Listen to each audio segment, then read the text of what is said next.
The Wildfire Club by Emma Hardinge, 1861. Chapter 4. Life, a Fragment. 'Twas night on the wild stormy ocean. A noble ship heaved and struggled amidst the tossing billows, which broke on the tremendous iron-bound rocks, whose dark forms upheaved on one of the wildest parts of Northumberland. A thick pall of impenetrable darkness shadowed the wild waste of waters, lifted only by fitful gleams of the forked lightning. The demons of the air were shrieking in chorus to the hoarse booming of the mighty waves, while the roar of heaven's artillery broke in strong and awful cadence to the voices which made up the great Alleluia of the tempest. At times, amidst the crash of elemental strife, another and yet more appalling sound broke through the burdened air. 'Twas the heart-stirring cry of human agony, the tones of plaintive voices, pleading with the God of darkness and the storm for life, life, the precious boon of life. There were many doomed souls tossing in their ocean grave that night. For at length the dying ship, after many a gallant struggle, shivered and parted, and slowly yielded up her own last breath in the crushing arms of the mighty billows. Her noble crew and despairing passengers were launched into the boiling gulf of the trackless waters. None heard their death shriek, no human eye saw them die, beheld the tossing arms madly grappling with the black air, or the writhing forms and staring eyes battling for life amidst the white surf, which dashed them onto the rude pointed rocks near which they had been wrecked. And yet, high over all the dreadful sounds which made up the requiem of that ship's crew, two persistent wailing voices pleaded still for life. They were passengers on board, an old man and a young and very fair woman. The former was very rich, with a noble name and high descent. He was going home after years of painful toil in foreign lands, spent in heaping up wealth enough to redeem his old ancestral home and lands from heavy mortgages, and to dower the fair and haughty lady who accompanied him, his only child, with an estate equal to the proudest nobles of the land. Oh, how dear life was to these wealthy and aspiring great ones of earth, and how frantically they sought to avert the destruction, which was little or naught to the common people around them, but became so very terrible to those who had lived only in the hope of the very hour which threatened to crush life and aim and purpose all in one overwhelming destruction. Ere the threatened danger was consummated, they had rushed from one to another of the hardy crew, and striven to prompt them to some special exercise of their strength to save their lives. "You shall have gold, heaps of gold, whole piles, bars, ingots, if you will but save us," they cried. "Your gold is of no avail here," replied the stern master. "It will neither splice a rope nor lash a spar. Prepare to meet your God, or see if you can bribe him to work a miracle with your gold." For the sake of that fair and high-born lady, whispered the old man to a noble young seaman. Think, she is the daughter of a peer of the realm. She can confer honour and distinctions with her lightest smile. Honour and distinctions are words which have no charm in the realm of old ocean, replied the sailor. If I can save, with the sacrifice of my own life, any of this doomed company, it will be yonder unmurmuring, humble woman, who clasps her infant so heroically to her breast, and asks of God life for her babe, no safety for herself. Take all, take everything, the hand of the peeress, the wealth of the millionaire, houses, lands, rank, station, only save our lives, shrieked the despairing passengers, while the sullen and disgusted crew turned away to make their peace with God, and prepare for entrance into that kingdom where rank and wealth have neither name nor place. The last signal gun had sounded. The last crash and dying shriek had sent its lengthening echoes far across the restless waves.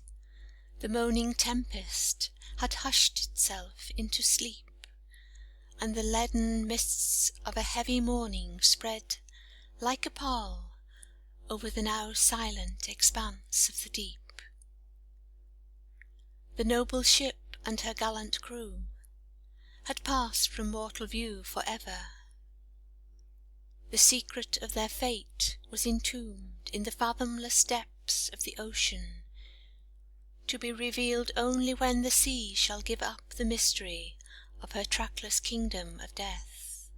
A fine boat's crew of daring men, whose generous hearts had responded to the awful signals of woe from the wreck, had ventured forth amidst the boiling surf, and shared the doom of those they sought to save. 3 human souls were all that had escaped the general ruin.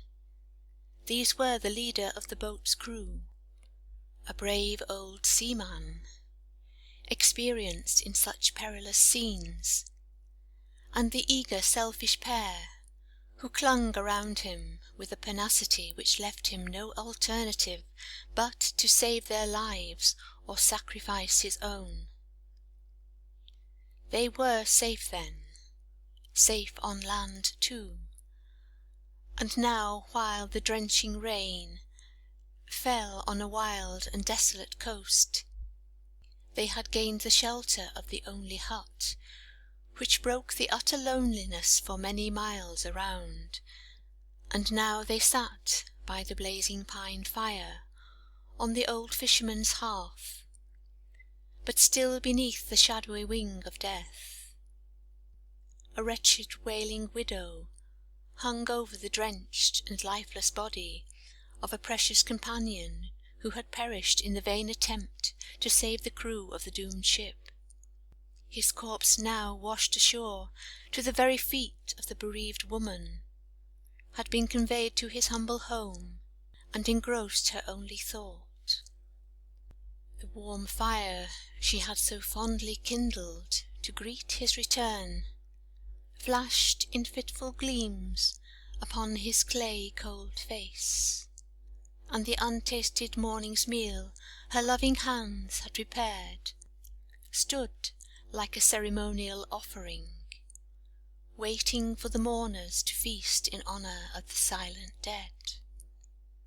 As the day wore on, and the shipwrecked great ones vainly sought for aid amidst the devastation without and the all-absorbing woe within, they first bethought them of the offering some commonplace expressions of sympathy touching the uncertainty of life and the extreme satisfaction which the dead man must have felt in sacrificing his life for others. "And what are those others to me?" replied the bereaved woman. "What are they to him? Had he saved 1,000 such as you, they could not bring him back to life. were you the monarch on the throne, your kingdom would be to me or him a poor exchange for life. O life, life, the only good, the only real possession! The empire of the globe is but a bauble when compared with thee. 'Twas midnight, and still the widow watched the moveless dead. Her selfish grief enchained her to his bier, and the frail and delicately nurtured lady, who with dripping garments and sinking frame had scarce withstood the action of the storm, the late terrific scene and present desolation, lay in a corner of the room beneath a thin old rug, while her distracted father hung in helpless agony over her evidently dying form. Suddenly the red glare of the pine torch became extinct, while a light, soft, mellow, and unearthly diffused itself through the hut, and gilded the scene with more than mid-day power.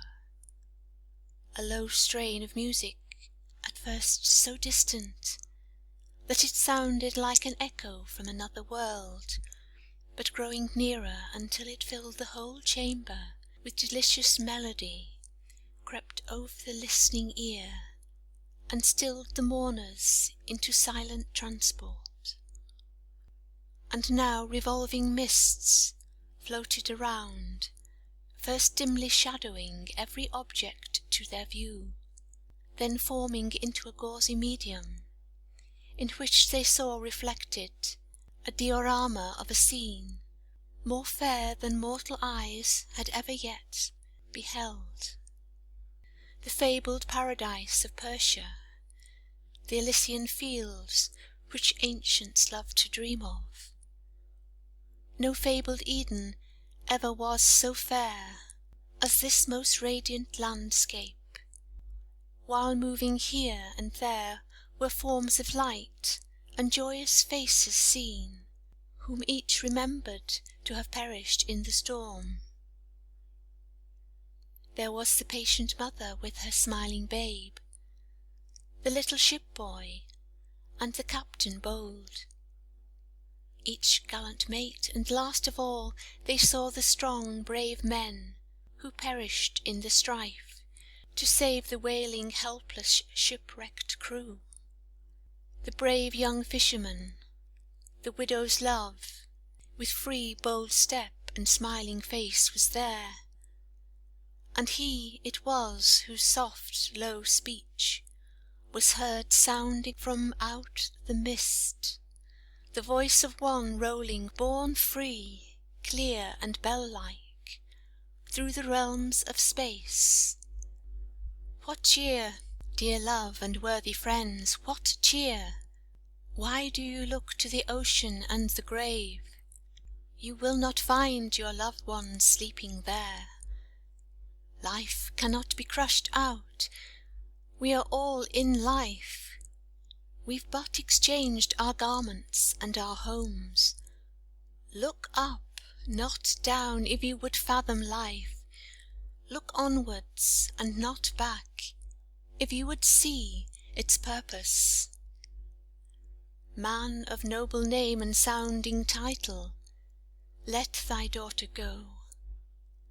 Her thread of life can never be broken quite, but all thy wealth can never make it happy, unless 'tis scattered far and wide to bless the poor and needy. Whene'er thy lordly rank shall prove a tree whose branches shadow humble ones and lowly, then will it prove to thee a palace fair, when in the land of life thou find'st it planted. The lady's beauty will outshine the stars, when in the homes of life 'tis decked with goodness. Thy wealth will plant for thee a golden Eden, if in the hearts of suffering ones 'tis sown, but bind thee in its golden dungeon chains, if in thy selfish soul alone 'tis treasured. Life on the earth is seed sown in the ground, to ripen into poison weeds or blossom here in the land where souls first learn that life may be the subject of a mighty change, but never of destruction. Companion, love, look up. Lo, every soul that breaks its prison houses of clay becomes a guardian prop to its own loved one's steps. The turmoil of earth's fitful fever over, the spirit first knows life, sees in it consequence of act, becomes the atmosphere of those it loves, their whispering counsellor, their mind's interior strength. Value this earth's life only as a means, nor death the end, but simply as the gate through which thy friend becomes thy angel guide, thy Father's minister to lead thee home.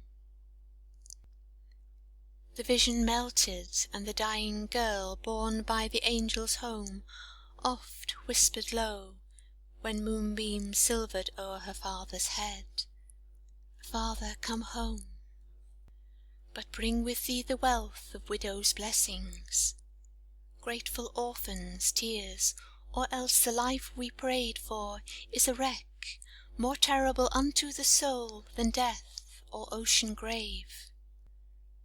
The widow trimmed her home and lit her fire, and oft she cheered the shipwrecked stranger's heart. Her spirit love she knew was ever near, for soul never died, and earth's life but a means to lead her home where life in truth begins, and shipwrecked mariners find port at last.